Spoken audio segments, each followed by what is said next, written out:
Hello friends, welcome to YouTube channel smart class. तो दोस्तों, आज हम लोग एसएसटी यानी कि सोशल साइंस का यहाँ पे मॉडल सेट जो ऑफिशियल मॉडल सेट निकला हो इसका आंसर की को यहाँ पे बनाने की कोशिश करेंगे और आंसर के यहाँ पे आप लोग को सामने करवाया जाएगा। तो इसको हम लोग ध्यान से समझेंगे क्या क्या प्रश्न और कैसा कैसा प्रश्न आने की संभावना है। बिल्कुल जो प्रश्न आप लोग यहाँ पे देखेंगे बिल्कुल इसी तरह का प्रश्न आप लोग को आने वाले हैं। तो चलिए इसके इंस्ट्रक्शन को थोड़ा बहुत पढ़ लेते हैं। और हाँ दोस्तों, हिंदी का जो ऑब्जेक्टिव है इसका मैंने वीडियो बना चुका हूँ, ऑलरेडी बना हुआ है। तो आप लोग हिंदी का भी ऑफिशियल मॉडल पेपर का आंसर की जरूर देख लेना। तो चलिए यहाँ पे हम लोग एसएसटी के बारे में कुछ कुछ जान जाते हैं, क्या क्या इसमें बात बोल रहा है। इसमें सबसे पहली बात, क्वेश्चन जो पेपर होगा बिल्कुल उसी प्रकार का जो पहले से होते आ रहा है। 2000 जैसे 22 में पूछा, 23 में पूछा, 21 में पूछा, बिल्कुल उसी प्रकार से पेपर आएगा। इसमें भी आप लोग को 80 क्वेश्चन रहेंगे, जिसमें से आप लोग को मात्र 40 क्वेश्चन को ही जवाब देना है। यहाँ पे आप लोग देख रहे होंगे 80 क्वेश्चन है, लेकिन आप लोग को मात्र 40 प्रश्न का ही जवाब देना है। ठीक है ना। तो चलिए अब यहाँ पे हम लोग आगे बढ़ते हैं। आगे क्वेश्चन क्या क्या कह रहा है इसको हम लोग ध्यान से समझते हैं।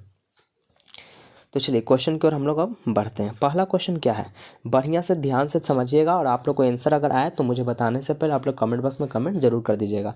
और दोस्तों, अगर वीडियो अच्छी लगेगी तो वीडियो को जरूर लाइक कर दीजिएगा और चैनल में पहली बार आएंगे तो इसको सब्सक्राइब भी जरूर कर लीजिएगा। तो चलिए बिना टाइम गए वीडियो को शुरू करते हैं।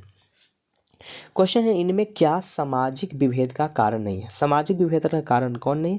ऑप्शन नंबर डी बिल्कुल सही हो जाएगा। अच्छा, इस सर्किल से थोड़ा ज़्यादा बड़ा हो जा रहा है ना, यानी ऑप्शन नंबर डी बिल्कुल सही हो जाएगा। इनमें से सभी यानी कि भाषा भी हो जाएगा, भाषा भी होगा, धर्म भी होगा यानी जाति भी होगा, तीनों हो जाएगा। तो ऑप्शन नंबर डी आपका बिल्कुल सही हो जाएगा। चलिए अगला प्रश्न है, स्वतंत्रता के मूल अधिकार का संबंध किस अनुच्छेद से लिया गया? तो ये दोस्त लिया गया है अनुच्छेद 19 से। ऑप्शन नंबर सी का बिल्कुल सही है। नेक्स्ट है, इनमें से कहाँ सर्वप्रथम महिलाओं को वोट देने का अधिकार मिला? सबसे पहले महिला को वोट देने का अधिकार इंग्लैंड में मिला था। ऑप्शन नंबर सी बिल्कुल सही है। तो आप लोग को एक इसका जो आंसर है बिल्कुल कमेंट बॉक्स में बताने की कोशिश करिएगा कि इंग्लैंड में महिलाओं को जो वोट देने का अधिकार मिला वो कौन सा ईस्वी में मिला। इसको हमको ईस्वी जो है आप लोग कमेंट बॉक्स में कमेंट जरूर कर दीजिएगा कि कब वहाँ पर इसको अधिकार मिला था। चलिए अगला प्रश्न है, इनमें कौन पंचायत की व्यवस्थापिका है? तो पंचायत की व्यवस्थापिका इसमें से ग्राम सभा भी हो जाएगा, ठीक है, ग्राम रक्षा दल भी होगा, ग्राम कचहरी भी, यानी कि ऑप्शन नंबर डी बिल्कुल सही हो जाएगा। चलिए अगला प्रश्न है, विदेश नीति को किस सूची में रखा गया है? तो विदेश नीति को संघ सूची में रखा गया, यानी ऑप्शन नंबर ए बिल्कुल सही है। नेक्स्ट है, सूचना का अधिकार नामक विधेयक कब पारित हुआ? ये पारित हुआ था मेरे मित्र 2005 ईस्वी में। नेक्स्ट है, चलिए ऑब्जेक्टिव को ध्यान से जल्दी जल्दी करेंगे क्योंकि आप लोग ऑब्जेक्टिव तो बहुत अच्छा तरीका से तैयारी कर ही लिए होंगे, हमको पता है। तो बस इस क्वेश्चन जो निकला इसको बस आपको जवाब आपको देना है, ठीक है। आराम से देखिए और इसका जवाब देने की कोशिश जरूर करिएगा। क्वेश्चन देखिए और अपने मन में बैठे कि इसका आंसर ये होना चाहिए, ठीक है ना, तब पता चले कि आप तैयारी कितना किए हैं। चलिए, भारतीय जनता पार्टी के प्रथम अध्यक्ष, ये तो सभी बच्चों को पता हो कि अटल बिहारी वाजपेयी है। नेक्स्ट है, इनमें से किस पार्टी का विलय जनता दल यानी कि यूनाइटेड में हुआ? कौन हुआ था? ये था राष्ट्रीय जनता दल, यानी ऑप्शन नंबर सी बिल्कुल करेक्ट है। नेक्स्ट है, किस संवैधानिक संशोधन द्वारा संविधान की प्रस्तावना में धर्मनिरपेक्ष शब्द जोड़ा गया? वो जोड़ा गया था 42वां संशोधन, यानी ऑप्शन नंबर बी बिल्कुल सही है। नेक्स्ट है, इनमें से कहाँ एकात्मक शासन व्यवस्था है? एकात्मक शासन व्यवस्था कहाँ है? वो है कनाडा में। कनाडा में एकात्मक शासन व्यवस्था लागू है। नेक्स्ट प्रश्न है, इनमें से किस राज्य को विशेष दर्जा प्राप्त है? किस राज्य को? बिहार को तो कभी मिलेगा नहीं। इस बार उम्मीद भी था कि बिहार को विशेष राज्य का दर्जा मिले पर मिल नहीं पाया। तो विशेष राज्य का दर्जा किसे मिला है? अरुणाचल प्रदेश को, ठीक है। चलिए, केंद्र में पहली बार गैर कांग्रेसी सरकार का गठन किस अध्यक्षता में हुई थी? वो हुआ था मोरारजी देसाई, नहीं कि option number C, option number A, C नहीं, ऑप्शन नंबर ए आपका बिल्कुल करेक्ट है। चलिए नेक्स्ट प्रश्न है, पानी के निजीकरण के कारण कहाँ जन संघर्ष हुआ था? ये हुआ था मेरे दोस्त बोलीविया, यानी ऑप्शन नंबर बी बिल्कुल सही है। नेक्स्ट है, संविधान सभा का गठन कब हुआ? संविधान सभा का गठन कब हुआ? ये हुआ था 1946 में और संविधान लागू हो गया था 1950 में। चलिए, बिहार पंचायती राज अधिनियम 2006 के अनुसार महिलाओं के लिए कितने प्रतिशत आरक्षण का व्यवस्था है? तो वो है 50, यानी कि आधा, 100 का 50%, यानी 50% ही, ठीक है। चलिए, ग्राम कचहरी का प्रधान कौन होता है? सभी को पता है कि ग्राम कचहरी का प्रधान जो होते हैं वो हमारे सरपंच साहब होते हैं। नेक्स्ट है, यूनान को एक स्वतंत्र राष्ट्र घोषित कब किया गया? ये किया गया था 1832, यानी ऑप्शन नंबर सी में आपको दिख रहा होगा, ठीक है। चलिए नेक्स्ट प्रश्न है, लाला लाजपत राय ने किनकी जीवनी लिखी थी? तो लाला लाजपत राय ने मेजनी की जीवनी लिखी थी। नेक्स्ट प्रश्न है रक्त और लौह नीति का अवलंबन किसने किया? तो रक्त और लौह नीति का अवलंबन बिस्मार्क ने किया था। नेक्स्ट, राइन राज्य संघ का निर्माण किसने किया? तो राइन राज्य संघ का निर्माण नेपोलियन बोनापार्ट ने किया था। नेक्स्ट प्रश्न है ब्रुसेन सैप नामक सभा की स्थापना कहाँ हुई? तो ये हुई थी इटली में, यानी ऑप्शन नंबर सी बिल्कुल करेक्ट है। निम्नलिखित में कौन यूटोपियन समाजवादी नहीं था? तो यूटोपियन समाजवादी इनमें से कौन कौन हो जाएंगे? कौन यूटोपियन समाजवादी कौन था पूछ रहा है। सेंट साइमन भी थे, रॉबर्ट टॉमने भी थे, लुई ब्ला, ये सब थे यूटोपियन समाजवादी। इसका ऑप्शन नंबर डी बिल्कुल सही हो जाएगा। चलिए नेक्स्ट है बोल्शेविक क्रांति को इनमें से किस नाम से जाना जाता है? तो बोल्शेविक क्रांति को हम लोग अक्टूबर क्रांति के भी नाम से जानते हैं, यानी 23 का ऑप्शन नंबर सी सही है। चलिए 24 क्वेश्चन है इनमें से कौन गुप्त पुलिस संगठन है? गुप्त पुलिस संगठन जो चेका को कहते हैं, यानी ऑप्शन नंबर सी बिल्कुल सही है। नेक्स्ट, नरोत्तम सिंहानुक ने राजनीति से संन्यास कब ले लिया था? इसका जो करेक्ट आंसर है 1978, यानी ऑप्शन नंबर बी आपका बिल्कुल सही हो जाएगा। चलिए नेक्स्ट प्रश्न है भारत में रेलवे की शुरुआत किसके शासनकाल में हुई थी? तो रेलवे की शुरुआत लॉर्ड डलहौजी के शासनकाल में हुई थी। नेक्स्ट है गांधी ने दांडी यात्रा की शुरुआत कहाँ से की? दांडी यात्रा की शुरुआत कहाँ से हुआ था? तो वो हुआ था साबरमती आश्रम से, ऑप्शन नंबर बी सही है। चलिए अगला प्रश्न की ओर बढ़ते हैं। अगला प्रश्न है स्वराज पार्टी का सम्मेलन कहाँ हुआ था?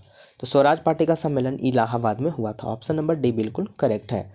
नेक्स्ट है इनमें से किन्हें सीमांत गांधी के नाम से भी जानते हैं? सीमांत गांधी किन्हें कहते हैं? यानी खान अब्दुल गफर खान को हम लोग सीमांत गांधी भी कहते हैं, यानी ऑप्शन नंबर सी बिल्कुल करेक्ट हो जाएगा।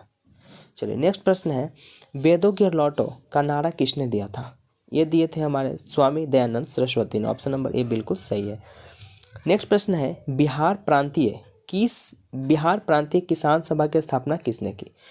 तो 31 का आंसर ऑप्शन नंबर ए यानी सहजानंद सरस्वती ने किए थे।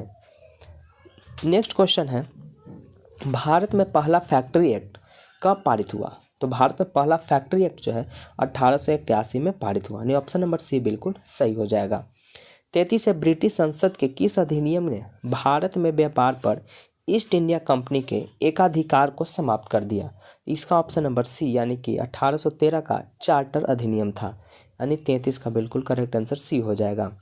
नेक्स्ट है city of Bombay improvement trust की स्थापना के पीछे इनमें से क्या कारण था? इसका मेन कारण क्या था? प्लेग महामारी, यानी ऑप्शन नंबर बी बिल्कुल सही है।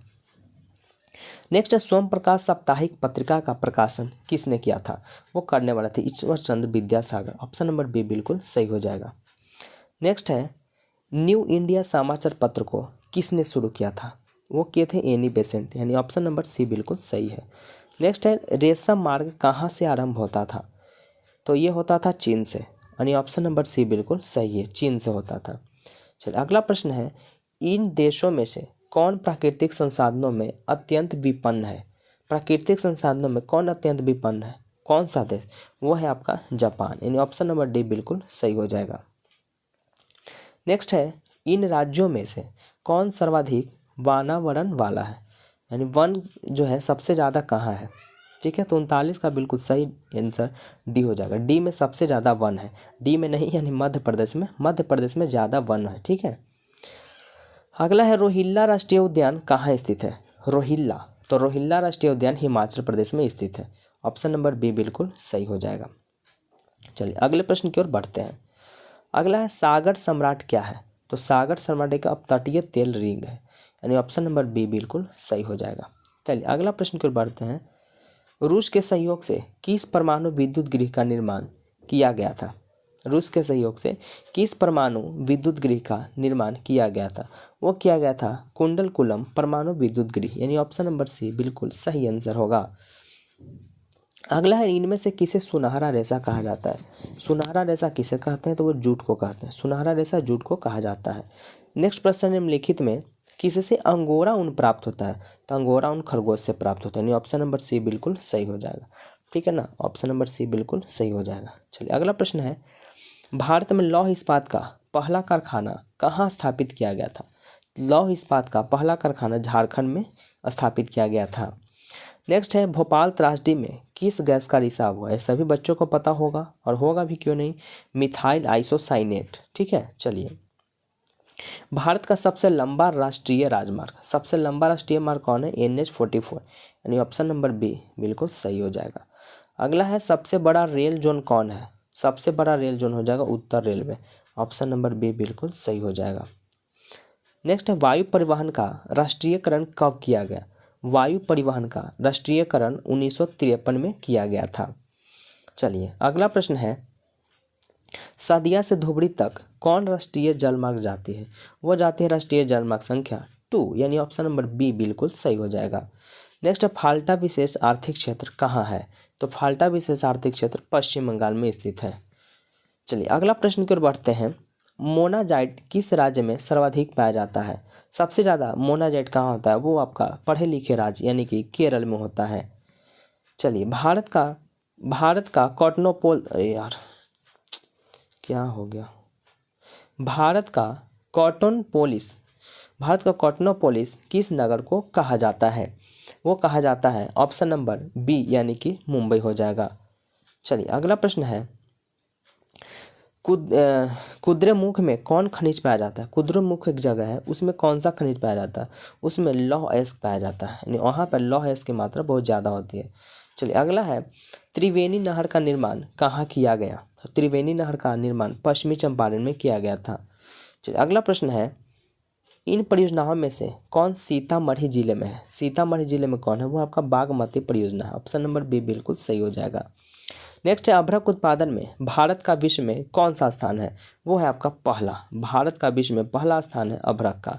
ठीक है, अगला है भारत में चाय का अग्रणी उत्पादक राज्य कौन है? चाय का अग्रणी उत्पादक राज्य असम हो जाएगा, ऑप्शन नंबर डी बिल्कुल सही है। क्वेश्चन नंबर 59 है एल्यूमिनियम बनाने के लिए किस खनिज की आवश्यकता पड़ती है? तो एल्यूमिनियम बनाने के लिए बॉक्साइट की आवश्यकता पड़ती है, ऑप्शन नंबर सी बिल्कुल सही हो जाएगा। अगला प्रश्न की ओर बढ़ते हैं 50 सेंटीमीटर से कम वर्षा वाले क्षेत्रों में कौन सी स्थिति उत्पन्न होती है? तो 50 सेंटीमीटर से कम वर्षा रहेगा तो वहाँ कौन सा स्थिति उत्पन्न होगा? तो वहाँ होता है सुखाड़, यानी ऑप्शन नंबर बी बिल्कुल सही हो जाएगा। अगला प्रश्न है किस नदी को बिहार में बाढ़ का मुख्य कारण माना जाता है? तो बिहार में मुख्य कारण कोसी नदी। कोसी नदी जब गुस्साते हैं तो बिहार तो एकदम तबाही मचा देता है, उत्तरी बिहार में भी उत्तरी बिहार, इसको भी ध्यान रखिएगा। चलिए नेक्स्ट है इन प्राकृतिक आपदाओं में से कौन बिहार को प्रतिवर्ष प्रभावित करता है? प्रतिवर्ष, तो वही प्रतिवर्ष जान ही रहा है, बाढ़ तो हर साल बिहार के उत्तरी क्षेत्र में आता है, बहुत खतरनाक भयानक बाढ़ आता है ना। चलिए नेक्स्ट है अधिक केंद्र का संबंध इनमें से किससे है? अधिक केंद्र, तो वो आपका भूकंप में अधिक केंद्र होता है, यानी ऑप्शन नंबर सी बिल्कुल करेक्ट हो जाएगा। नेक्स्ट है भारत में जनसंख्या की दृष्टि से बिहार का कौन सा स्थान है? जनसंख्या की दृष्टि से बिहार केमा स्थान पे है? तो बिहार तीसरा नंबर पे है, ठीक है ना, जनसंख्या भी बहुत ज़्यादा है बिहार में जी, तो बिहार में तीसरा स्थान पे आता है जनसंख्या के अनुसार।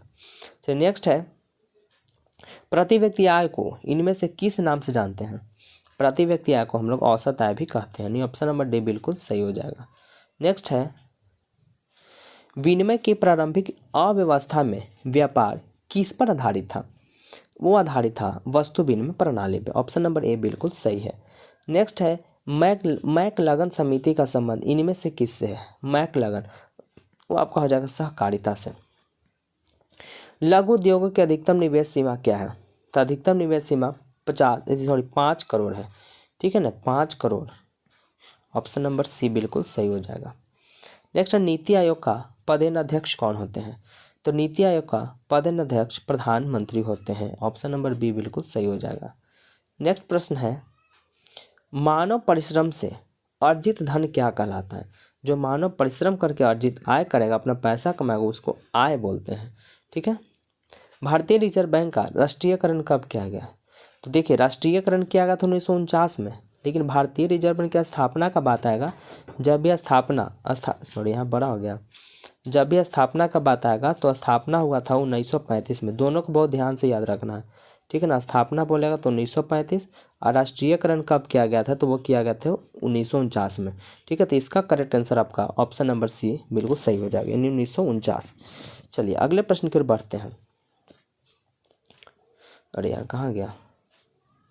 अगला प्रश्न है इनमें से कौन इसको ध्यान रखिएगा, ठीक है। राष्ट्रीयकरण पूछेगा तो 1949 बोलना है, स्थापना कब हुआ तो 1935 बोलना है, ठीक है। चलिए, इनमें से कौन सामाजिक आधारभूत संरचना का भाग है, वो हो जाएगा शिक्षा। ऑप्शन नंबर सी बिल्कुल करेक्ट है। नेक्स्ट है, संयुक्त राष्ट्र ने किसे अंतर्राष्ट्रीय सहकारिता वर्ष घोषित किया।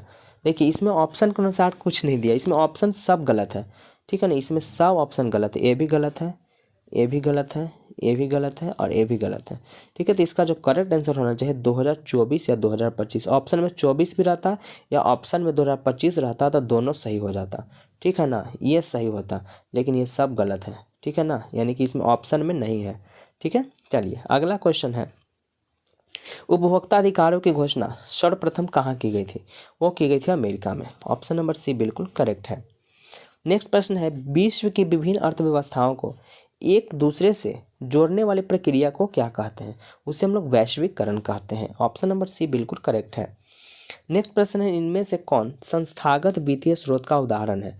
संस्थागत वित्तीय स्रोत का उदाहरण वाणिज्यिक बैंक भी हो जाएगा, ठीक है, सहकारी बैंक भी होगा, क्षेत्रीय ग्रामीण बैंक भी होगा, यानी ऑप्शन नंबर डी भी आपका सही हो जाएगा, यानी इनमें से सभी। नेक्स्ट है, भारत का अधिकांश कार्यबल किस क्षेत्र में कार्यरत है, वो है आपका प्राथमिक क्षेत्र में, यानी ऑप्शन नंबर ए बिल्कुल करेक्ट है। नेक्स्ट है, भारत में मौद्रिक नीति का निर्धारण कौन करता है, तो वो करने वाले जो होते हैं वो होते हैं भारतीय रिजर्व बैंक, ठीक है। चलिए, नेक्स्ट प्रश्न है, भूमि विकास बैंक को पहले किस नाम से जाना जाता था, तो भूमि विकास बैंक को पहले क्षेत्रीय ग्रामीण बैंक के नाम से जानते थे। और आज का आखिरी प्रश्न है, ऑब्जेक्टिव का ऑफिशियल पेपर जो निकला उसका लास्ट ऑब्जेक्टिव क्वेश्चन क्या है, इनमें से किस जमा में कोई ब्याज नहीं मिलता, किसमें आप पैसा जमा करोगे तो इसमें आपको सूद एकदम नहीं मिलेगा, वो आपको होता है चालू जमा, ठीक है। ऑप्शन नंबर डी बिल्कुल सही हो जाएगा। तो चलिए, यही था आप लोग का महत्वपूर्ण जो ऑब्जेक्टिव जो था official model paper social science का, उसका ऑब्जेक्टिव हो गया। तो दोस्तों, वीडियो अच्छी लगी तो वीडियो को जरूर लाइक कर दीजिएगा और चैनल में पहली बार तो उसको सब्सक्राइब भी जरूर कर लीजिएगा। तो चलिए, हम लोग मिलते हैं अब अगले क्लास में, यानी साइंस का ऑब्जेक्टिव लेकर के। तब तक के लिए दोस्तों, बाय बाय, टेक केयर।